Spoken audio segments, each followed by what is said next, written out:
Hi friends, నేను మీ అంజని. మరి ఈరోజు మన హర్రర్ వీడియోలోకి వెళ్ళబోయే ముందు నాదొక చిన్న request. For best realistic horror and thrilling experience కోసం తప్పకుండా హెడ్సెట్ని అయితే పెట్టుకోండి. అండ్ మీ హర్రర్ స్టోరీస్ నా ద్వారా మన ఛానల్లో వినాలి అనుకుంటే నేను ఇన్స్టాగ్రామ్ లింక్ని నా డిస్క్రిప్షన్లోనైతే పిన్ చేస్తున్నాను. అక్కడికి వచ్చి మీరైతే మీ స్టోరీస్ని నాకు పంపించవచ్చు. మీరు ఏ ఫార్మాట్లో పంపించాలి అని అంటే మీ నేమ్ అండ్ అలాగే మీ విలేజ్ నేమ్, ఆ తర్వాత మీ స్టోరీ, ఇంకా మధ్యలోని మీ స్టోరీ దేని గురించో అనేది ఒక 2 లైన్స్లోనైతే ఇవ్వండి. సో దట్ నేను ఎక్స్ప్లెయిన్ చేయడానికి ఈజీగా ఉంటుంది. మేము ఇలా రాసి పంపించలేము అనుకున్న వాళ్ళు నాకు ఇన్స్టాగ్రామ్ నుంచి డైరెక్ట్గా కాల్ చేయవచ్చు. అది కూడా మధ్యాహ్న సమయంలోని 11 to 12 మధ్యలోనే. సో ఇప్పుడైతే ఏమాత్రం ఆలస్యం చేయకుండా వీడియోలోకి వెళ్ళిపోదాం.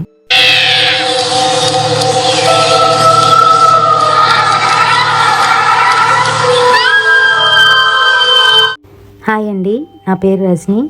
మేము రాజమండ్రి సైడ్ అయితే ఉంటాము. అయితే ఫుల్ డీటెయిల్స్ మీకు ఇవ్వలేను, కానీ నా లైఫ్లో జరిగిన ఒక రియల్ ఇన్సిడెంట్ని మీతోనైతే షేర్ చేసుకుంటున్నాను. అయితే నాకు ఒక 14 ఏళ్ళు అలా ఉంటాయి. అప్పుడైతే జరిగింది. మా పక్కింట్లోని నాతో కలిసి చదువుకున్న నా బెస్ట్ ఫ్రెండ్ అయితే ఉండేది. ఇద్దరం ఎలాంటి వాళ్ళం అంటే బయటికి వెళ్ళి తిరిగి రావడం అంటే మా ఇద్దరికి చాలా సరదా. అందులోకి మా గ్రామాలన్నీ కూడాను దగ్గరగా ఉండడం, తిరునాళ్ళు కానీ లేదంటే ఏవైనా పండగలు కానీ అయితే మటుకు చాలా సందడిగానైతే ఉండేది. ఆ సందడిలోనే మేము బయటికి అయితే వెళ్ళిపోతూ ఉండేవాళ్ళం.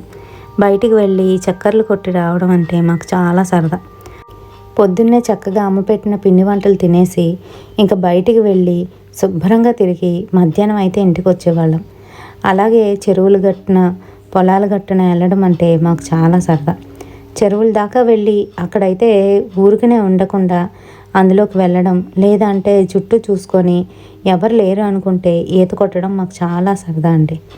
అయితే అలాగే ఒకసారి మేము పండగ రోజు, అది కనుమ పండుగ, ఆ పండగ రోజు మేము బయటికి వెళ్ళడం అయితే జరిగింది. మీ అందరికీ తెలిసిందే, కనుమ అనేసరికి కొంతమంది పండగకి వచ్చిన వాళ్ళందరూ కూడాను మళ్ళీ ఊర్లకి వెళ్ళిపోవడం అనేది జరుగుతుంది. అంతేకాదు రోడ్ అంతా కూడాను నిశ్శబ్దంగానైతే ఉంటుంది. ఎక్కడో అడపా వెహికల్స్ కానీ పెద్ద వెహికల్స్ అయితే కనిపించవు.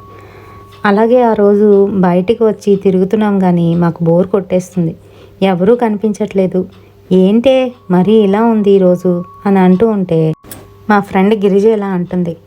అందుకే చెప్పా, రోడ్ సైడ్ కాకుండా చెరువు వైపు వెళ్తుంటే చక్కగా ఆడుకునే వాళ్ళం కదా అని అంటూ ఉంటే, సరే అయితే పద వెళ్దాము అంటూ ఇద్దరం అయితే చట్టాపట్టాలు వేసుకుంటూ చెరువు వైపు అయితే వెళ్ళిపోయాం.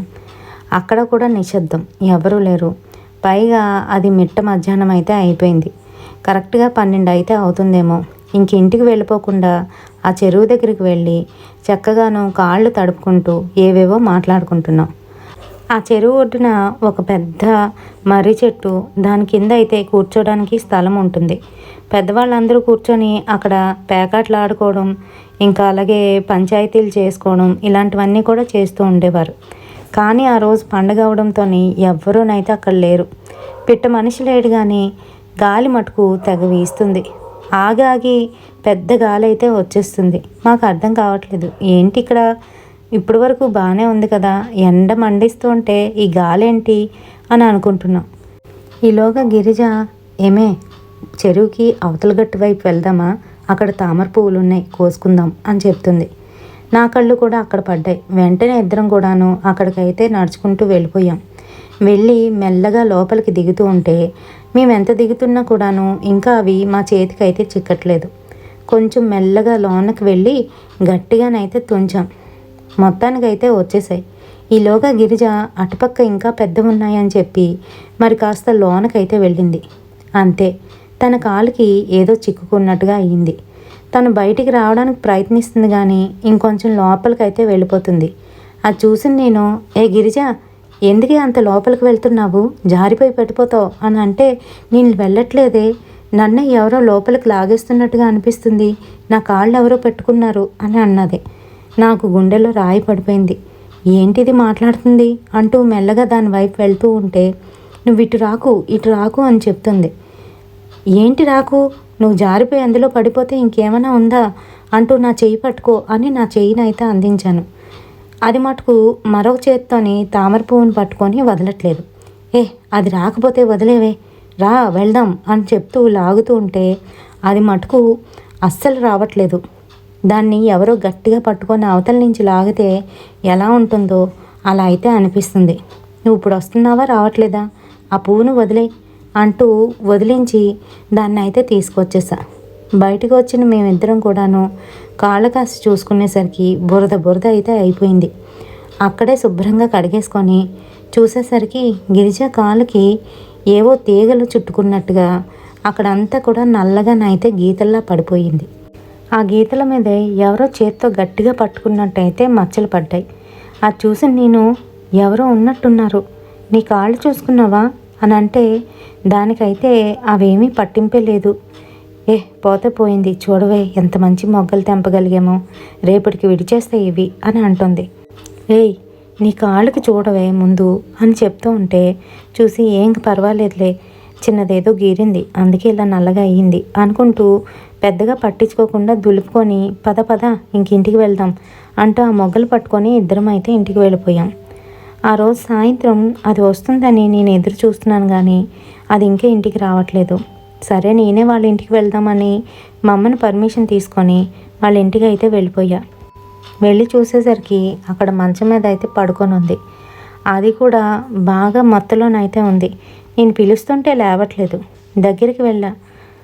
పెద్దమ్మ ఎక్కడున్నావు అని అంటూ ఉంటే ఈలోగా వాళ్ళ అమ్మ అయితే బయటికి వచ్చింది. ఏమ్మా రజని ఏంటి అని అంటే, అదే పెద్దమ్మ దీనికోసమే వచ్చా ఆడుకుందామని అని చెప్తున్నాను నేను. మధ్యాహ్నం ఇద్దరు కలిసి ఎక్కడికి వెళ్ళారే, దీనికి బాగా జ్వరం వచ్చేసింది, ఆ మొగ్గలు ఎక్కడి నుంచి తెంపారు ఏంటి అని అన్నీ మా పెద్దమ్మ అయితే అడుగుతుంది.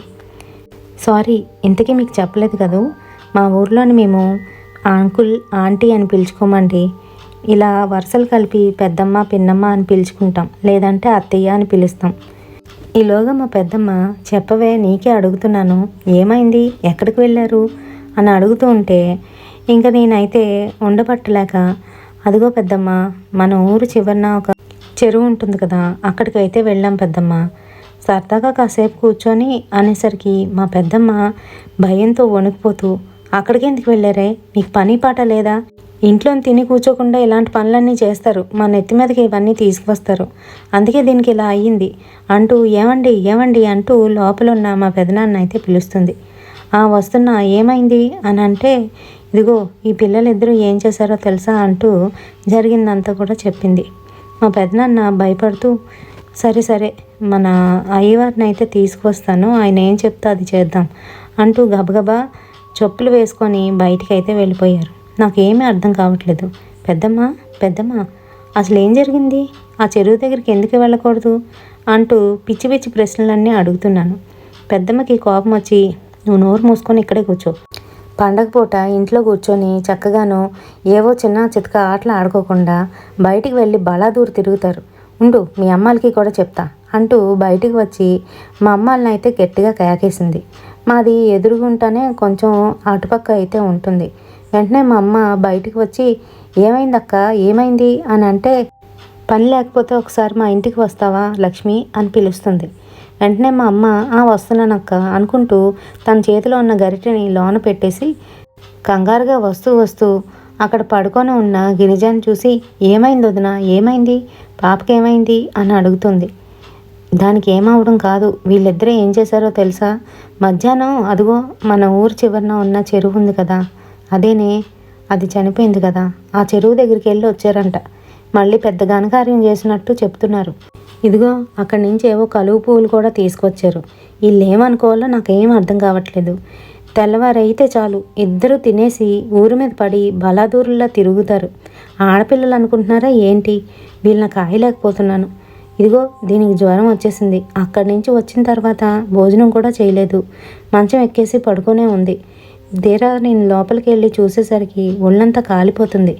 ఏమైందే ఏంటి అంటే ఏ ముక్క కూడా చెప్పలేదు. ఇదిగో ఇది వచ్చి చెప్తుంది ఇప్పుడు, అక్కడికి వెళ్ళాము పెద్దమ్మ అంటూ అనేసరికి నీకెవడే వెళ్ళమన్నాడు అంటూ ఒకటైతే వేసింది నన్ను అమ్మ. నేను ఏడుపు మొహం పెట్టి అసలు ఏమైంది ఎందుకు కొడుతున్నావు, అక్కడికి వెళ్తే ఏంటి తప్పున్నారా, అన్నీ నీకు చెప్పాలేంటి? వెళ్ళొద్దంటే వెళ్ళకూడదు అంతే, పెద్దవాళ్ళు ఏం చెప్తే అది వినాలి అంటూ మా అమ్మ అయితే తిట్లు మొదలుపెట్టేసింది. నేను కళ్ళు తుడుచుకుంటూ బయటకు వచ్చేసి మా ఇంటి వైపు అయితే వెళ్ళిపోతున్నా. ఆగక్కడ, ఎక్కడికి వెళ్ళిపోతావు, లోపలికి రా అంటూ మళ్ళీ వెనక్కి అయితే పిలిచింది. సరే అంటూ వెనక్కి అయితే వచ్చేసాను. ఏం చేశారు, ఎప్పుడు వెళ్ళారు అంటూ క్వశ్చన్ల మీద క్వశ్చన్లు అయితే వేస్తుంది. మొత్తం జరిగిందంతా కూడా చెప్పేశా. ఆ లోపలికి వెళ్ళడం, ఆ పువ్వులు తెంపడం అవి కూడా చెప్పా. కాలుకి ఇలా అయింది అనేసరికి ఇద్దరు కంగారుగా వెళ్ళి కాలుకి చూసేసరికి నిజంగానే అక్కడ ఎవరో గట్టిగా నొక్కేస్తే కాలుని ఏ రకంగానూ నల్లగా అచ్చులు పడుతుందో ఆ రకంగానైతే ఉంది. అంతే, వాళ్ళ ఫీజులు అయితే ఎగిరిపోయాయి. అమ్మో, ఏమవుతుందో ఏంటో, అయ్యవారు వస్తే బాగున్ను అని అయ్యవారి కోసం ఎదురు చూస్తున్నాం. ఈలోగా గిరిజ వాళ్ళ నాన్నగారు అయ్యవారిని అయితే తీసుకొచ్చారు. ఏమైంది అమ్మాయికి ఏంటి అని అతను మళ్ళీ మొదటి నుంచి నన్ను అడుగుతున్నాడు. అన్నీ కూడా చెప్పా, ఇలా జరిగింది అని చెప్తే వెంటనే కాళ్ళ మీద ఉన్న ఆ మచ్చనైతే చూశాడు. తను తెచ్చిన ఏవో కొన్ని నీళ్లు, ఇంకా అలాగే ఏవో మంత్రించిన కొన్ని తాయెత్తులు తీసి తన కాలికి ఒకటి, చేతికి ఒకటి అయితే కట్టాడు.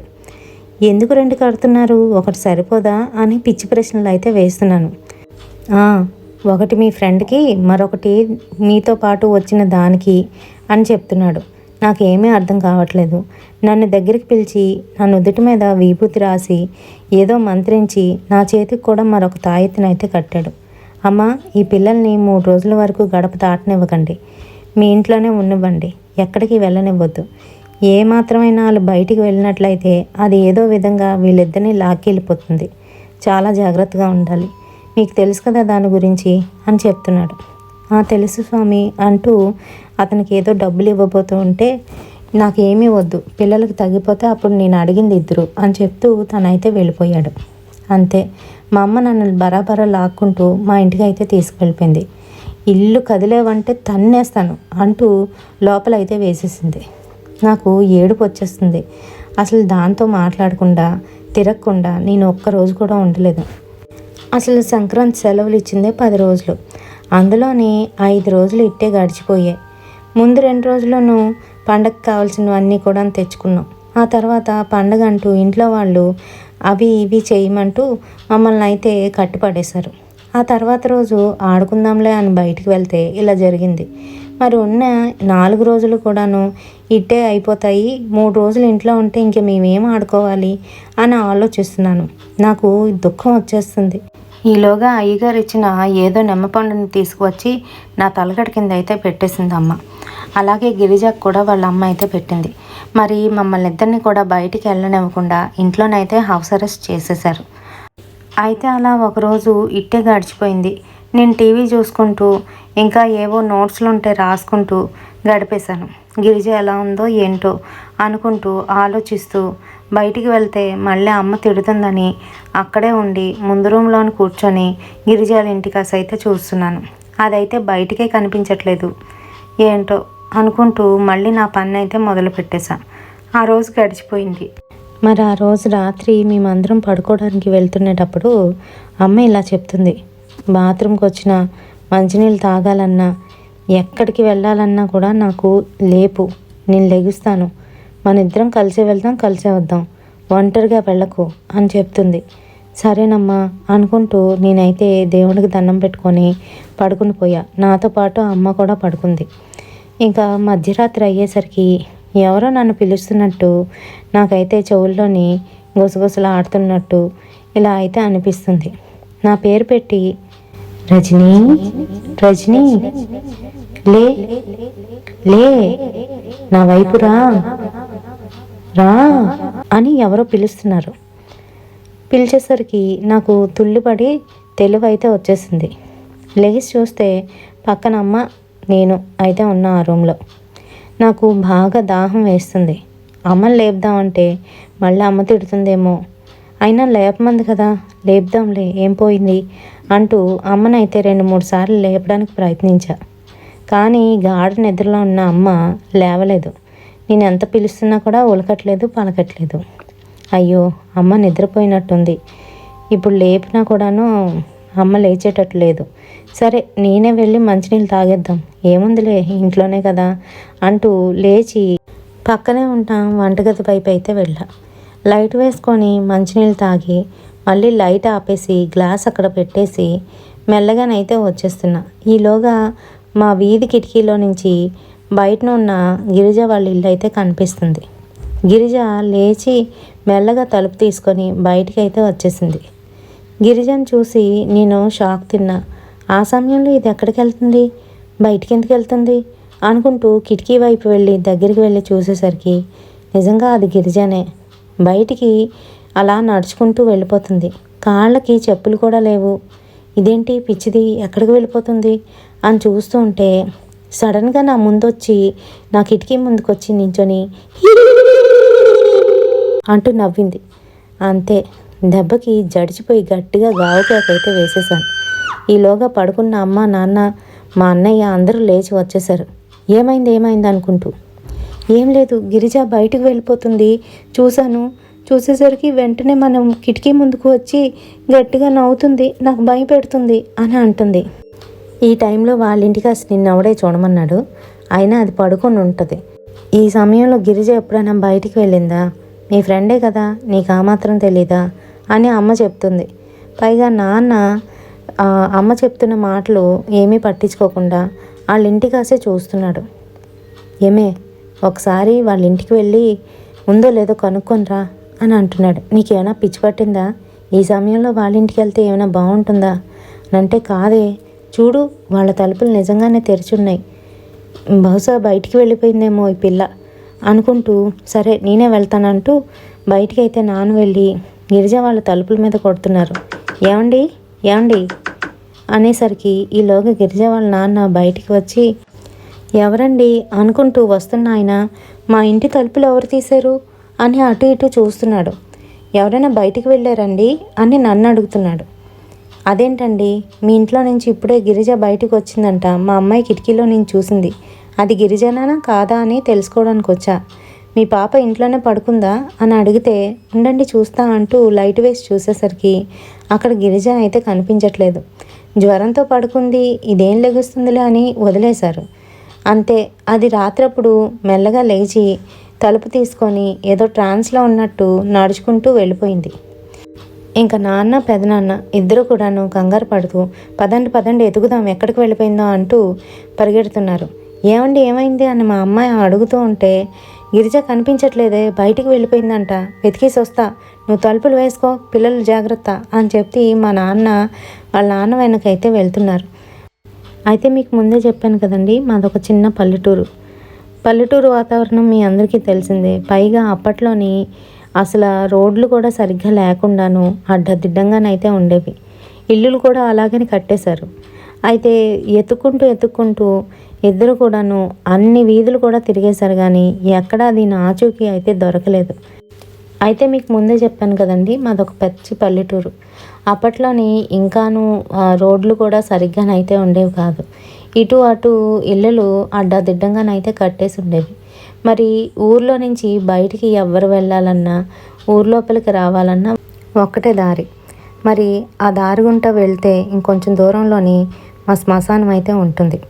మరి అక్కడికి వెళ్ళి వీళ్ళిద్దరూనైతే ఎదురు చూస్తున్నారు, ఈ పిల్ల ఎక్కడికి వెళ్ళిపోయిందో ఏంటో అని. వాళ్ళ నాన్న అయితే భయపడిపోతూ ఉంటే మా నాన్న ఓదారుస్తూ, ఏం కాదులేండి, ఇక్కడే ఎక్కడో ఉండుంటుంది అమ్మాయి అని అంటూ ఉంటే, ఈలోగా మరొక వైపు నుంచి గిరిజనైతే తొందరగా అడుగులు వేసుకుంటూ వచ్చేస్తుంది. గిరిజ మొహం చూస్తూ ఉంటే నిద్రలోని నడుస్తున్నట్టుగా అనిపిస్తుంది. అది చూసిన వాళ్ళ నాన్న వెంటనే గిరిజ దగ్గరికి వెళ్ళి, ఏమైంది నీకు, ఎందుకు బయటకు వచ్చావు అంటూ గసురుతున్నాడు. ఏమీ అనకండి, తీసుకువెళ్దాం పదండి అంటూ తన రెండు రెక్కలు పట్టుకొని ఇద్దరూ తీసుకువస్తూ ఉంటే వాళ్ళిద్దరినీ కూడా విడిపించుకోవడానికైతే ప్రయత్నిస్తుంది. అంతేకాదు గట్టిగా అరుస్తూ, మీరు ఇప్పుడు వదులుతారా లేదా, నా పని పూర్తి చేసుకోవాలి అంటూ వదలమని అడుగుతుంది. వాళ్ళు వదలకుండా గట్టిగా తీసుకువెళ్తూ ఉంటే వాళ్ళిద్దరినీ కూడాను గట్టిగా చేత్తో పట్టుకొని ఇద్దరిని చెరో వైపు అయితే తోసేసి మళ్ళీ వెనక్కి పరిగెడుతుంది. అది చూసిన వాళ్ళిద్దరికీ అర్థమైపోయింది. ఇంకా తన వెనక అతలా పరిగెడుతూ గిరిజన అయితే ఏదో విధంగా గట్టిగానైతే పట్టుకున్నారు. అంతేకాదు వాళ్ళు పట్టుకొని లాక్కొని వస్తూ ఉంటే గిరిజ గట్టిగా అరుస్తుందట. అది కూడాను విచిత్రంగా ఏడుస్తున్న అరుపులు అయితే వినబడుతున్నాయి. ఇంకా వాళ్ళిద్దరూ కూడాను వెనక్కి తిరిగి చూడకుండా గిరిజాని గట్టిగా పట్టుకొని ఇంటికి అయితే తీసుకువచ్చేశారు. ఆ రోజు రాత్రి అలానైతే గడిచిపోయింది. ఇంటికి తీసుకొచ్చిన గిరిజకి వాళ్ళమ్మ దిష్టి తీసి పడుకోబెట్టిందంట. అది తెలిసిన నాకు ఇంకా మనసు ఆగలేదు. అమ్మ, గిరిజ వాళ్ళ ఇంటికి వెళ్దామే ప్లీజే అని అడుగుతూ ఉంటే, ఇప్పుడు ఎక్కడికి వెళ్ళకూడదమ్మా, ఒక్కరోజు ఓపిక పట్టు. అయ్యవారు మీ ఇద్దరికి ఏం చెప్పారు, ఎక్కడికి వెళ్ళొద్దని చెప్పారు కదా అని చెప్తూ ఉంటే, అసలు విషయం ఏంటమ్మా, ఎందుకంత కంగారు పడిపోతున్నారు, ఎందుకంత భయపడుతున్నారు, అక్కడికి ఎందుకు వెళ్ళకూడదు, అలా అన్ని ప్రశ్నలు అడుగుతున్నా. అమ్మ అయితే వంట చేస్తుంది. నేను వంట చేస్తున్నాను కానీ కాసేపు ఆగు, నీ ప్రశ్నలన్నిటికీ కూడా జవాబు చెప్తా, నువ్వు మటుకు వాళ్ళ ఇంటికి వెళ్ళకు అంటూ తలుపులు అయితే వేసేసి పట్టపగలే తాళం కూడా వేసేసింది. తాళం మా అమ్మ దగ్గర అయితే పెట్టుకుంది. వంట పూర్తి చేసి బయటకు ఇచ్చి చూసేసరికి నేను డాబా మీదకి ఎక్కి వాళ్ళ ఇంటి కాసే చూస్తున్నాను. గిరిజ ఒక్కసారైనా బయటకు వస్తుందేమో, దాంతో ఏదో కాస్త మాట్లాడదాం అని చూస్తున్నాను కానీ గిరిజ కనిపించట్లేదు. కానీ ఎండ మటుకు సర్రన తగులుతుంది. ఆ ఎండకి నాకు దిమ్మ తిరిగిపోతుంది. సరే అంటూ వెనక్కి తిరిగేసరికి వెనకాతల మా అమ్మ నించోనుంది. అంతే తుల్లి పడుతూ, ఏంటమ్మా ఇలా భయపెట్టేశావు అని అంటే, ఏం లేదు, ఇక్కడ ఎంతసేపు ఉంటావు, పద కిందకి వెళ్ళిపోదాం అని అంటుంది. సరే సరే వస్తాను, గిరిజ వాళ్ళ ఇంటికి చూస్తున్నాను అని అంటే, గిరిజాని కూడా తీసుకువద్దాం పద అంటూ నన్నైతే లాక్కెళ్ళిపోతుంది. ఇదేంటి అమ్మ ఇలా మాట్లాడుతుంది, దాన్ని ఇప్పుడు వరకు కలొద్దని చెప్పింది కదా, సర్లే అంటూ నేనైతే ఆ ఎండలో వస్తున్నాను. అమ్మ కొంచెం ముందుకు వెళ్ళిన తర్వాత నాకైతే కళ్ళు తిరిగినట్టుగా అయ్యి అక్కడే పడిపోయా. ఈలోగా గిరిజ గిరిజ అనుకుంటూ మా అమ్మ కింద మెట్ల నుంచి పిలుస్తూ పైకైతే వస్తున్నట్టుగా నాకు వినిపిస్తుంది. చూసేసరికి అక్కడ మా అమ్మ ఇదివరకట్లో నన్ను తీసుకువెళ్తున్న మా అమ్మ అయితే కనిపించలేదు. నాకు భయం వేసేసింది. ఇదేంటి అని అనుకున్నా. ఇంకా మా అమ్మ వచ్చి, అయ్యో ఎలా పడిపోయావు అంటూ నన్ను లేవదీసి జాగ్రత్త అంటూ కిందకైతే తీసుకొచ్చింది. పంచదార నీళ్ళు కలిపి ఇచ్చింది. ఇదేంటి పంచదార నీళ్ళు అని అంటే, లేదు తాగు చెప్తాను అంటూ నన్ను అయితే తాగమన్నది. నేను మంచినీళ్ళు తాగి కాసేపు అయితే అలాగా కూర్చున్నా. అసలు నీకు బుద్ధుందా, నువ్వు చేస్తున్న పనులేంటి, ఒంటరిగా ఎక్కడికి వెళ్ళొద్దమ్మా, చెప్పిన మాట వినిపించుకో, అది మిమ్మల్ని ఉంచుతూ మిమ్మల్ని చంపుకు తింటుంది, మంచిది కాదు ఆ ఆత్మ అని చెప్తుంది. ఎవరమ్మా అసలు, ఎవరి గురించి చెప్తున్నావు అని అంటే, అదే నిన్న మీరు వెళ్ళారు కదా ఆ చెరువు గురించి, ఆ ఆత్మ గురించే, ఇందాకలంతా చెప్పమని తినేసావు కదా, చెప్తాను రా అంటూ కూర్చోబెట్టి నాకు ఇలా చెప్తుంది. మా చిన్నప్పుడు ఒక అమ్మాయి ఉండేది, చాలా అందంగానైతే ఉండేది. అక్క పేరు మనం ఇప్పుడు చెప్పుకోవద్దు కానీ నీకు ఎల్లుండి అయితే చెప్తాను పూర్తిగాను, ఇప్పుడైతే కథ వినేసాయి అంటూ చెప్పడం మొదలుపెట్టింది. ఆ అమ్మాయి చాలా అందంగా ఉండేదని చెప్పాను కదా, మరి ఆ అమ్మాయిని చూసి అందరూ కూడా ఇష్టపడుతూ ఉండేవారు. పెళ్లి సంబంధాలు అయితే చాలానే వచ్చేవి. అప్పట్లోని త్వరగానైతే పెళ్లి చేసేస్తూ ఉండేవారు. అక్కకి 16వ ఏటనే ఒక అబ్బాయిని చూసి పెళ్లి చేసేద్దామని వాళ్ళ అమ్మ నాన్న నిశ్చయించుకున్నారు. అలాగే ఒక అబ్బాయిని చూశారు. మరి ఏం జరిగిందో ఏంటో తెలియదు కానీ ఆ తర్వాత రోజు ఆ అమ్మాయి మీరు చూశారు కదా, ఆ చెరువు ఒడ్డున శవమై తేలింది. మరి అమ్మాయికి కూడా ఈతొచ్చు, అయినప్పటికీ కూడాను లోతులేని ఆ చెరువులో పడి ఎలా చనిపోయిందో ఎవరికీ తెలీదు. వెంటనే వాళ్ళు తాలూకు వాళ్ళు వెళ్ళినప్పటికీ కూడాను ఈలోగా పోలీసులకు ఎవరో ఫోన్ చేసి ఇలా జరిగిన విషయం అంతా చెప్పగా వాళ్ళు వచ్చి ఎంక్వైరీలు అంటూ మొదలుపెట్టి ఆ అమ్మాయి శవాన్ని తీసుకువెళ్ళి పోస్ట్ మార్టం చేసి మళ్ళీ తీసుకువచ్చి ఇంట్లోనైతే పడేశారు. అంతేకాదు పోస్ట్ మార్టం రిపోర్ట్లు వచ్చాక అప్పుడు మీకు వివరంగా చెప్తారు పోలీసులు అని చెప్పి వెళ్ళిపోయారు. ఆ అమ్మాయికి చేయవలసిన అంత్యక్రియలు అయితే ఆ రోజు చేసేసారు.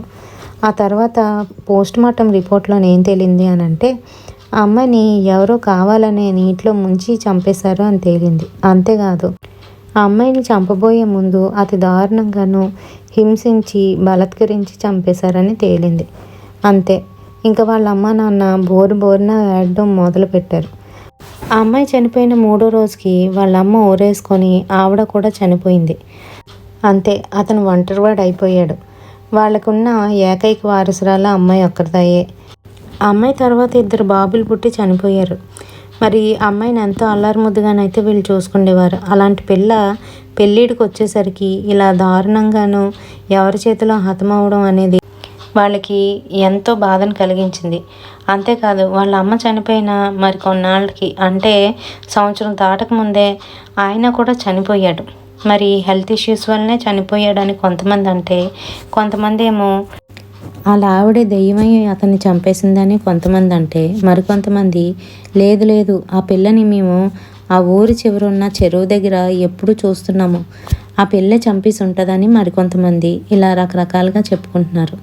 అయితే అసలు ఏం జరిగింది ఏంటి అని పోలీసుల ఎంక్వైరీలోని ఏం తేలింది అని అంటే, ఆ అమ్మాయికి బాగా దగ్గరగా ఉన్న వాళ్ళే ఇలా హత్య చేశారు అని పోలీసులు అయితే చెప్పారు. వాళ్ళు ఎవరో కాదు, వాళ్ళ మేనమామ ఆస్తి కోసము వాళ్ళ పెద్ద అబ్బాయిని ఈ అమ్మాయికి ఇచ్చి పెళ్లి చేస్తే ఆస్తి మొత్తం తన పెద్ద కొడుక్కే చెందుతుందని ఎప్పుడూ అనుకుంటూ ఉండేవాడు. అయితే వీళ్ళు మటుకు వాళ్ళని కాదని వేరొక సంబంధం చూసుకోవడంతో చాలా కోపం వచ్చి వాళ్ళ పెద్ద అబ్బాయికి దాన్ని ఏదో ఒకటి చేసి దాని జీవితాన్ని నాశనం చేయని చెప్పి పంపించాడు. అంతే. వాడు ప్రతిరోజు కూడాను ఈ అమ్మాయి ఎక్కడికి వెళ్తుంది, ఎంతసేపు ఉంటుంది, ఏం చేస్తుంది అని వారం రోజులు గమనించి, ఆ తర్వాత అయితే ఒకరోజు తను 12 ఆ సమయంలోని ఆ చెరువు దగ్గరికి వచ్చి బట్టలేవో ఉతుకుతూ ఉన్న సమయంలోని వెనక నుంచి వచ్చి తనైతే గట్టిగా పట్టుకొని లాక్కొని వెళ్ళి అక్కడే పాడు చేసి ఆ చెరువులోకి తోసేసి, పైగా తను పైకి రాకుండా కిందకైతే లాగుతూ అక్కడైతే చంపేశాడు, జల సమాధి చేశాడు. ఇంకా అలా చేయడంతో ఆ అమ్మాయి అయితే బలవన్మరణం చెందడంతో, అది కూడా మధ్యాహ్న సమయంలోని ఇలా జరగడంతో అక్కడ కోరికలు తీరిన ఆత్మలుగా అయితే తిరుగుతుంది. ఈ విషయం పెద్దవాళ్ళందరికీ తెలుసు. చిన్నపిల్లలకి మీకెందుకులే అని చెప్పి చెప్పకపోతే మీరేమో వెళ్ళి ఏకంగా దాని నోట్లోనైతే పడ్డారు. అది ఎవరైనా ఒంటరిగా ఇలాంటి ఆడపిల్లలు కనిపిస్తే వాళ్ళని పట్టుకొని 3 రోజుల్లో దాని దగ్గరికి అయితే తీసుకువెళ్ళిపోతుంది. అంటే ఆ చెరువులో ముంచి చంపేస్తుంది. లేదు అని అంటే ఏదో విధంగా వాళ్ళకి జ్వరం కానీ లేదంటే ఇంకేదైనా వచ్చి వాళ్ళు చనిపోవడం అనేది జరుగుతుంది.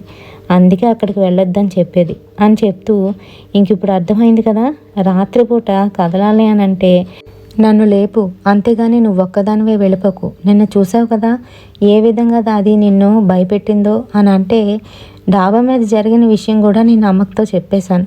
మరి చూసావా, అది నీ వెనకతల దాని వెనకతల తిరుగుతూ ఉంటుంది, అందుకనే అయ్యవారు మీకు ఈ తాయితులు కట్టింది అని చెప్పేసరికి నాకైతే ఒళ్ళంతా గగురు పొడిచింది.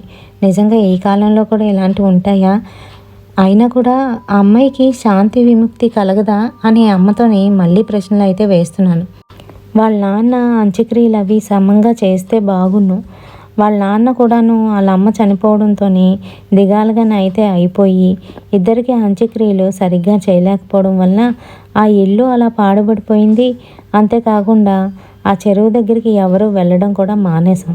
మధ్యాహ్న సమయంలో ముఖ్యంగా ఆ సమయంలో అసలు ఎవరు వెళ్ళరు. ఇంకో విషయం, మీరు అలా బలాదూరులు తిరిగేటప్పుడు ఎవరైనా దిష్టి తీసి పడేసినా అవి దాటినా కూడాను మీకు ప్రమాదమే. మరి ఇలాంటివన్నీ ఉంటాయని మీకు బయటికి వెళ్ళొద్దని చెప్తుండేది అని వాళ్ళ అమ్మ అయితే గట్టిగా చెప్పేసరికి పూర్తిగా అర్థమైపోయింది. సరేనమ్మా నీతోనే ఉంటాను అంటూ ఆ రోజంతా కూడా గడిపేసింది. ఆ రోజు రాత్రి ఎటువంటి అలజడి లేకుండా చక్కగానైతే నిద్రపోయింది. మరి ఆ రోజుకైతే గిరిజ కూడాను మెల్లగా తేరుకుంది. తనకి కూడా ఆరోగ్యం కుదుటపడింది.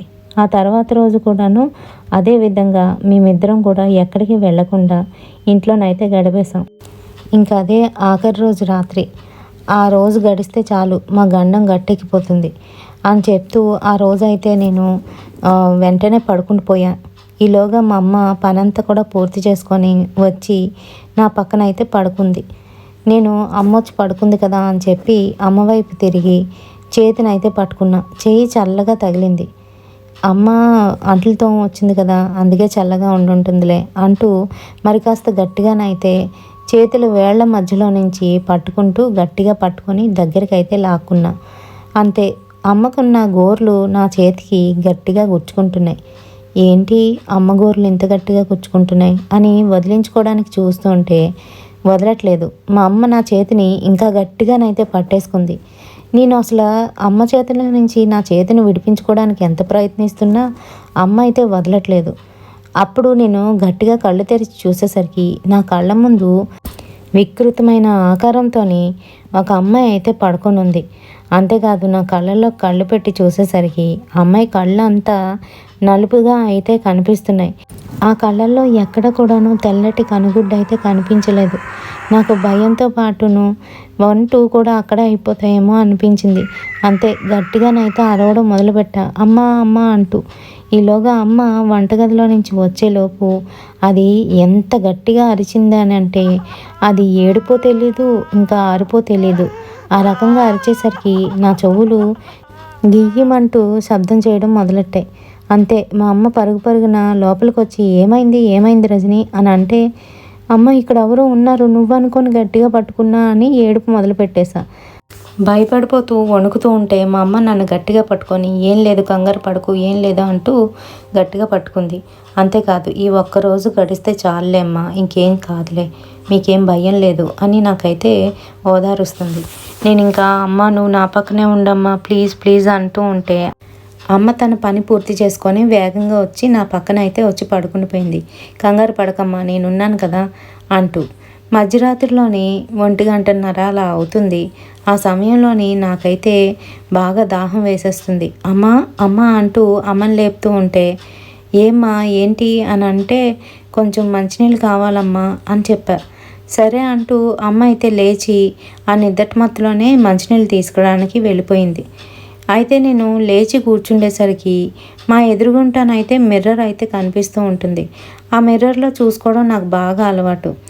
అయితే అలానే చూస్తూ ఉంటే ఆ మిర్రర్లో నుంచి నాలాగే ఇంకొక మనిషి అయితే కనిపిస్తుంది. అయితే నేను చేస్తున్న చేష్టలు కాకుండా తను లోపలికి రా అంటూ మిర్రర్ లోపల నుంచి పిలుస్తుంది. ఈలోగా మా అమ్మ వచ్చేసరికి అందులో నుంచే లోపలికి అవతలకు పరిగెట్టి పారిపోతుంది. అంతే నాకు భయం వేసి మళ్ళీ గట్టిగా అరిచేస్తుంటే మా అమ్మ లైట్ వేసి, ఏమైంది నేనే వచ్చానమ్మా ఎందుకు కంగారు పడుతున్నావు అని అంటే, నాకు అక్కడ అంటూ భయపడిపోతూ ఉంటే, ఏం భయపడకు అంటూ ఆంజనేయ స్వామి బొట్టు తీసుకువచ్చి పెట్టింది. అంతేకాదు మంచినీళ్ళు ఇచ్చి పడుకోబెట్టింది. అంతే మర్నాడు తెల్లవారుజామునే ఆ కీడు పోయినందుకు మా ఇద్దరికి మంగళ స్నానాలు చేయించి దిష్టిలేవో అయితే తీయించారు. ఆ తర్వాత అయ్యవారు వచ్చి మా ఇద్దరికి ఏవో ధూపాలు వేసి ఆ తర్వాత మా ఇద్దరి దగ్గర ఉన్న ఆ తాయెత్తులు తీసేసి దూరంగా విసిరేసి ఆ తర్వాత ఆయన తెచ్చిన ఒక తాయెత్తుని మంత్రం చెప్తూ మా చేతులకైతే కట్టేశారు. అవి అసలు ఎప్పుడు కూడా తీయొద్దు అని చెప్తూ. అంతే మేము అలానే అంటూ బుర్రలు అయితే ఊపేశాం. ఆ తర్వాత గిరిజని కలుసుకున్నందుకు నాకు చాలా సంతోషం అనిపించింది. వెంటనే నాకు జరిగిన విషయాలన్నీ కూడా గిరిజకైతే చెప్పేశా. గిరిజ కూడా తనకు జరిగిన విషయాలు చెప్పడం మొదలుపెట్టింది. మొదటి రోజు అయితే తన్నెవరో పిలుస్తున్నట్టు లేచి రమ్మన్నట్టు అనిపించిందంట. అంతేకాదు ఆ శ్మశానం దగ్గరికి రమ్మంటున్నట్టు పిలిచిందంట. సరే అంటూ అక్కడికి వెళ్ళేసరికి అక్కడి నుంచి తన చెరువు దగ్గరికి అయితే తీసుకువెళ్ళిపోతాను రా రా అని పిలుస్తున్నట్టుగా అనిపించిందంట. మరి గిరిజ భయపడిపోతూ అవన్నీ నాకు చెప్తూ ఉంటే నేను భయపడుతూ ఇంకెప్పుడు మన ఇద్దరం బయటికి వెళ్ళకూడదు అని ఇద్దరం ఒట్టేసేసుకున్నాం.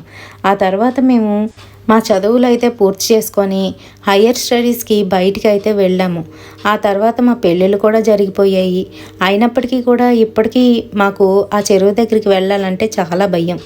ఇంకా అక్కడ ఎటువంటి నెగిటివ్ ఎంటిటీ లేదని తెలిసినప్పటికీ కూడాను ఎందుకో ఇప్పటికీ కూడా భయం వేస్తూనే ఉంటుంది.